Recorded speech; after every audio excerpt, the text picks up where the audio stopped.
Assalamualaikum warahmatullahi wabarakatuh. Selamat pagi, selamat siang, selamat sore, dan selamat malam semuanya. Jadi, kali ini saya akan membahas tentang teori kepemimpinan. Nah, dengan dosen pengampu saya yaitu Bapak Muhammad Hanafi, SAP MSI. Oke, sebelumnya kita kenalan dulu yuk. Nah, halo, perkenalkan nama aku Hanifah Diva Safitri, biasa dipanggil Diva. Dengan NIM belakang aku 157. Jurusan aku Administrasi Perkantoran, Universitas Negeri Yogyakarta. Jadi, kali ini kita itu akan membahas tentang teori pemimpin. Itu dilahirkan atau dibuat, teori sifat pemimpin, teori karakteristik kepemimpinan, teori kontrak sosial pemimpin dan pengikut, dan juga teori transformasional. Oke, yang pertama yang kita bahas adalah teori pemimpin itu dilahirkan atau dibuat. Jadi, menurut teori Gretman dan teori Trait percaya bahwa orang itu yang mewarisi sifat dasar dan sifat tertentu yang membuat mereka lebih cocok dalam kepemimpinan. Nah, Thomas Charlie 1840 itu menunjukkan bahwa para pemimpin itu tidak masuk ke dunia dilahirkan dengan dukungan luar biasa atau kemampuan memimpin, adalah dengan menyeratkan bahwa orang-orang itu memasuki dunia atau dilahirkan dengan kemampuan yang sama dengan talenta yang setara. Terus, teori perilaku percaya bahwa orang itu dapat menjadi pemimpin melalui proses pengajaran, pembelajaran, dan juga observasi. Kepemimpinan adalah seperangkat keterampilan yang dapat dipelajari dengan pelatihan, persepsi, praktik, dan pengalaman dari waktu ke waktu. Pembelajaran kepemimpinan adalah aktivitas seumur hidup. Pemimpin yang baik mencari peluang pengembang yang akan membantu mereka mempelajari keterampilan baru. Lalu, jadi apakah pemimpin itu dilahirkan atau dibentuk? Oke, menanggapi pernyataan tersebut, Erika Anderson mengungkapkan bahwa kebanyakan pewawancara berpikir mereka itu sudah tahu jawabannya benar, yaitu mereka percaya pemimpin itu dilahirkan. Artinya, mereka itu berasumsi bahwa beberapa orang itu datang atau dilahirkan ke dunia ini dengan kapasitas alami untuk memimpin dan yang lainnya itu tidak. Lanjut, teori sifat pemimpin. Teori sifat pemimpin ini banyak diterapkan dalam rekrutmen dan seleksi kepemimpinan. Untuk menjadi seorang pemimpin itu diperlukan kriteria kompetensi dan juga karakteristik yang mampu melaksanakan tugas dengan efektif dan efisien. Nah, beberapa pendapat dari beberapa peneliti itu yang pertama ada pendapat dari Daniel Goleman tahun 1995. Daniel Goleman itu melakukan penelitian dan menunjukkan bahwa ciri-ciri pemimpin yang efektif adalah emotional intelligence atau EI. Emotional intelligence terdiri dari 5 dimensi, yaitu yang pertama kesadaran diri atau memahami perasaan dirinya. Yang kedua, manajemen diri yang memiliki arti kemampuan mengendalikan emosi diri sendiri. Yang ketiga, motivasi diri atau kemampuan untuk tetap bertahan dalam menghadapi kelemahan atau kegagalan. Yang keempat, empati, kemampuan untuk memahami perasaan orang lain. Dan yang terakhir ada kemampuan sosial, kemampuan untuk mengendalikan emosi dari orang lain. Nah, yang kedua ada pendapat dari Roy dan Beers tahun 1999. Karakteristik dalam kepemimpinan yaitu yang pertama percaya diri, yang kedua memiliki kekuatan mental dan fisik, yang ketiga antusias, yang keempat rasa tanggung jawab, dan yang terakhir memiliki empati dan juga hubungan baik dengan sesama. Selanjutnya, yang ketiga ada pendapat Judge Bono List dan juga Gethard tahun 2002. Peneliti mulai mengelompokkan kepribadian seseorang itu menjadi 5 hal yang dikenal dengan The Big Five Model. 5 faktor utama kepribadian seseorang itu antara lain. Yang pertama, keterbukaan atau extraversion. Orang yang terbuka itu cenderung memiliki sifat gemar berteman atau berkumpul bersama orang lain. Yang kedua, keramahan atau agreeableness. Orang itu mudah bekerja sama, hangat, dan juga dapat dipercaya. Yang ketiga ada kehati-hatian atau conscientiousness, atau orang yang bertanggung jawab, teratur, dapat diantarkan, dan juga tekun. Yang keempat ada stabilitas emosi atau emotional stability. Orang yang memiliki positif emotional stability bersikap tenang, percaya diri, dan juga nyaman. Sedangkan negatif emotional stability itu bersikap tidak tenang, penuh curiga, mudah depresi, dan juga merasa tidak nyaman. Dan yang terakhir ada keterbukaan terhadap pengalaman atau openness to experience. Orang yang terbuka pada pengalaman baru adalah orang yang kreatif, penuh keingintahuan, dan juga sensitif pada seni atau keindahan. Yang keempat ada pendapat dari Yuki 2006 dan Sidel tahun 2007. 4 sifat yang dimiliki oleh pemimpin yang sukses yaitu yang pertama ada kepandaian atau intelligent. Pemimpin cenderung memiliki kepandaian yang lebih tinggi dibandingkan bawahannya. Yang kedua ada kedewasaan dan keluasan atau maturity and breadth. Pemimpin cenderung memiliki kematangan emosi dan juga pandangan yang luas. Yang ketiga ada dorongan berprestasi atau achievement drive. Jika mereka telah mencapai suatu sasaran, mereka itu akan menentukan sasaran lainnya. Dan yang terakhir ada integritas atau integrity. Jika seseorang pemimpin menetapkan nilai tertentu namun melaksanakan nilai yang berbeda, bawahan itu akan menilai bahwa pemimpin itu tidak dapat dipercaya. Integritas berkaitan dengan kejujuran. Selanjutnya ada teori perilaku kepemimpinan. Ada 3. Yang pertama ada teori X dan Y. Teori perilaku atau behavior itu adalah teori kepemimpinan yang muncul pada akhir tahun 1940-an atau sejak 1950-an, di mana kebanyakan peneliti itu bidang kepemimpinan mengubah paradigma dari teori sifat ke teori perilaku. Yang pertama ada teori X dan teori Y, dikembangkan oleh Douglas MacGregor atau 1985 dalam bukunya yang berjudul The Human Side of Enterprise. Teorinya ini adalah terobosan dari teori manajemen yang dikembangkan tahun 1950-an dan masih dipakai oleh sebagian manajer memasuki abad ke-21. Nah, yang pertama ada asumsi X. Rata-rata itu manusia tidak suka bekerja dan jika mungkin menghindarinya. Sebagian orang itu harus dipaksa, dikontrol, diarahkan, dan diancam dengan hukuman untuk mendorong agar mau berupaya mencapai tujuan organisasi. Rata-rata manusia itu lebih sering diarahkan untuk menghindari tanggung jawab, relatif memiliki sedikit imbalan, dan juga menginginkan sekuritas di atas segalanya.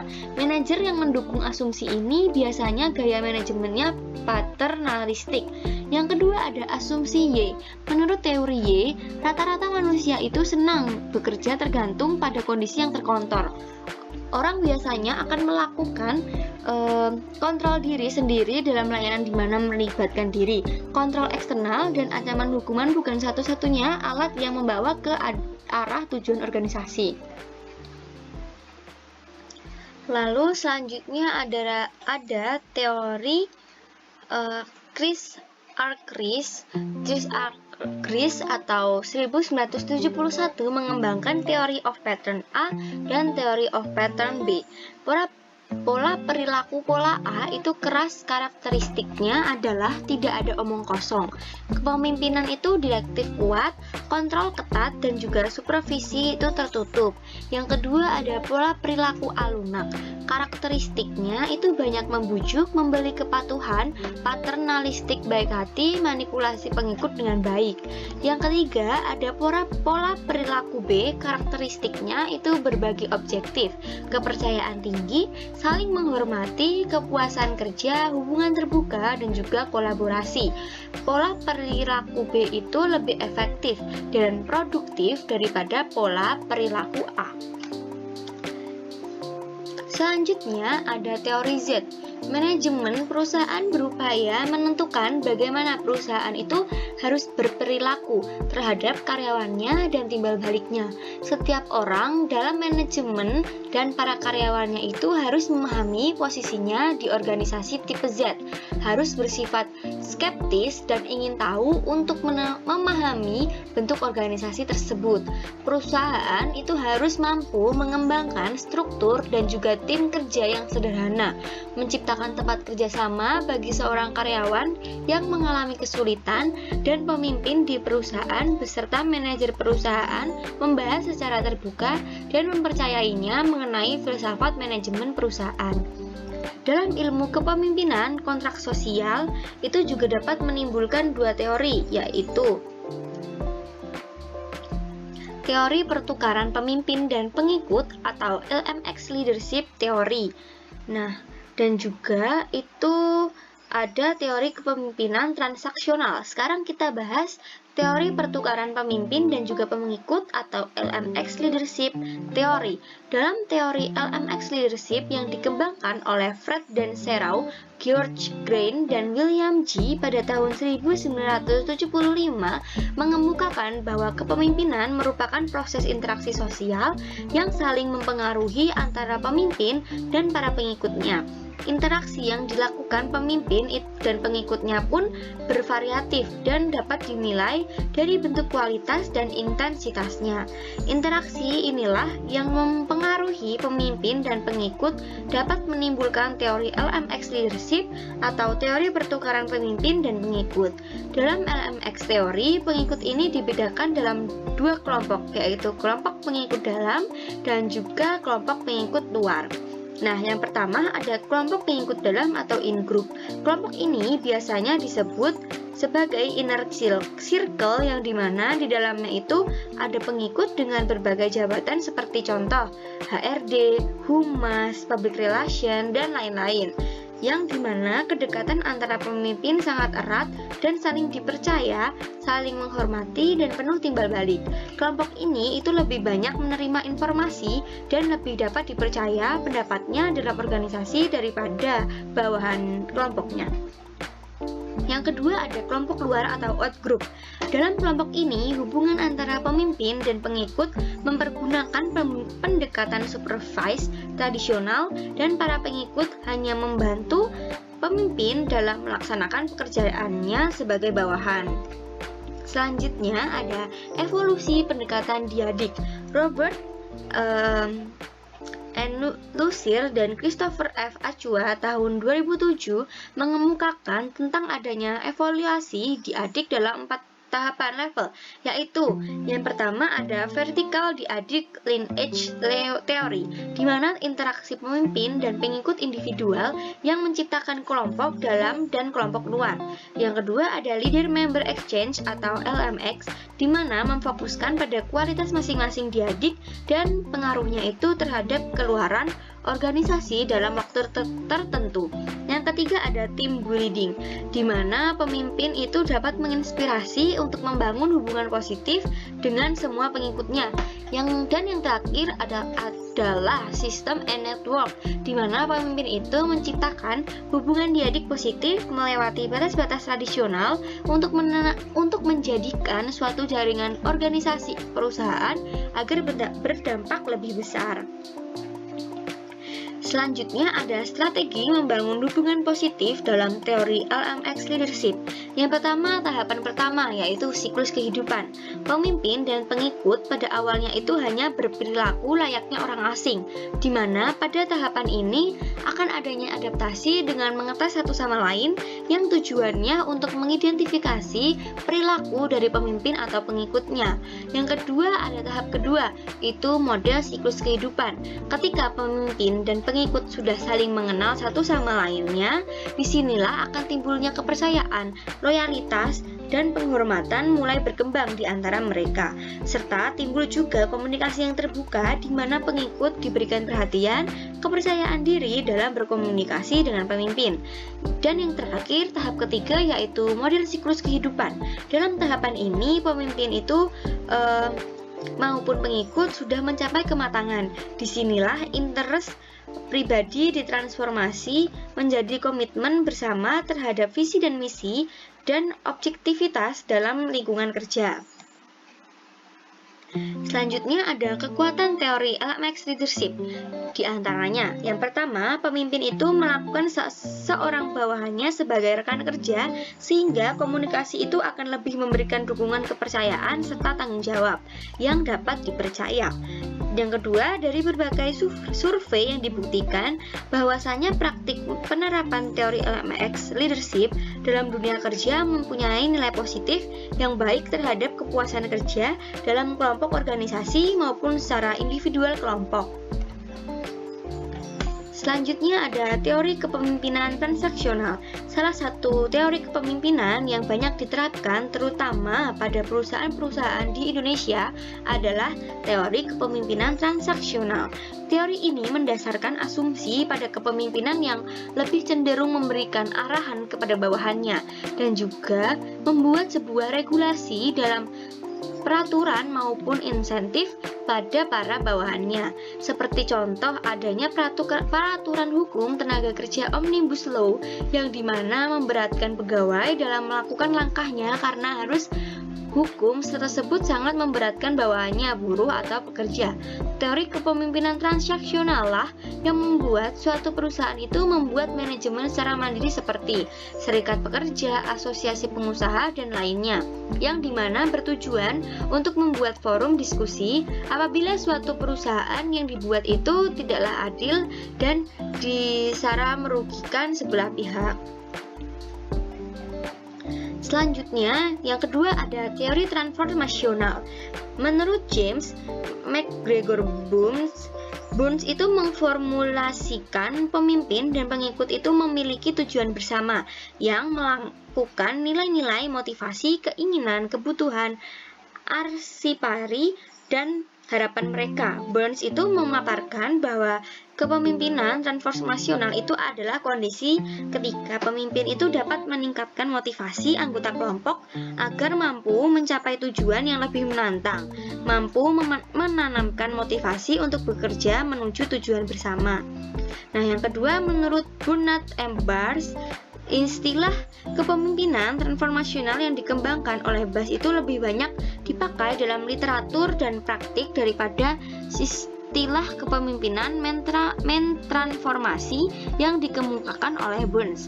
Menurut Burns, istilah kepemimpinan transformasional itu merupakan upaya pemimpin itu mentransformasi para pengikut dari satu tingkat kebutuhan rendah hierarki kebutuhan ke tingkat kebutuhan lainnya yang lebih tinggi. Nah, melalui kepemimpinan transformatif, para pengikut itu diharapkan untuk tampil melebihi harapan para pemimpin mereka. Dalam implementasinya, kepemimpinan transformasional itu akan menjadi salah satu faktor penentu kemampuan organisasi untuk menghadapi perubahan yang akan terjadi. Seorang pemimpin itu dapat mentransformasikan bawahannya melalui 4 cara yang disebut dengan 4I. Menurut Bass dan Avolio tahun 1994, yaitu yang pertama ada idealis influence. Pemimpin transformasional biasanya memberikan contoh dan bertindak sebagai role model dalam perilaku, sikap, maupun komitmen bagi bawahannya. Ia itu sangat memperhatikan kebutuhan bawahannya, peduli dan menanamkan rasa bangga pada bawahannya. Yang kedua ada inspirational motivation. Pemimpin transformasional memotivasi dan menginspirasi bawahannya dengan cara berkomunikasi, menggunakan berbagai simbol untuk memfokuskan usaha atau tindakan dan mengekspresikan tujuan penting dengan cara-cara sederhana. Yang ketiga ada intellectual stimulation. Pemimpin transformasional itu berupaya menciptakan suasana yang kondusif bagi berkembangnya inovasi dan kreativitas. Dalam hal ini, perbedaan pendapat dianggap sebagai hal yang biasanya terjadi. Dan yang terakhir ada individualist consideration. Pemimpin transformasional itu memberikan perhatian khusus terhadap setiap kebutuhan individual untuk dapat terus berkembang dan memiliki prestasi dengan bertindak sebagai pelatih dan penasihat bawahannya. Selanjutnya ada karakteristik dari kepemimpinan transaksional. Setelah melakukan studi empiris terhadap pemimpin korporat, Tichy dan Devana tahun 1995 menemukan berbagai karakteristik pemimpin transformasional. Yang pertama, ada seorang pemimpin itu diharapkan orang yang berani dan teguh. Yang kedua, mengidentifikasi dirinya itu sebagai agen perubahan. Yang ketiga, mendorong motivasi dan perkembangan positif untuk para bawahannya. Yang keempat, menumbuhkan lingkungan kerja yang etis dengan nilai prioritas dan juga standar yang jelas. Yang kelima, membangun budaya perusahaan untuk bekerja demi kebaikan bersama alih-alih mementingkan diri sendiri. Yang keenam, mampu percaya kepada orang lain termasuk kepada bawahannya sendiri. Dan yang terakhir, berupaya untuk selalu menekankan pada keaslian kerjasama dan komunikasi terbuka. Oke, nah itu tadi adalah informasi terkait teori kepemimpinan yang dapat saya sampaikan. Nah, mohon maaf apabila ada salah kata ataupun perbuatan. Sebelumnya aku ada pantun nih untuk kalian. Oke, siang-siang pergi ke kota, jangan lupa beli alpukat. Demikian informasi dari saya, semoga bisa bermanfaat. Terima kasih. Wassalamualaikum warahmatullahi wabarakatuh. Bye-bye teman-teman, see you.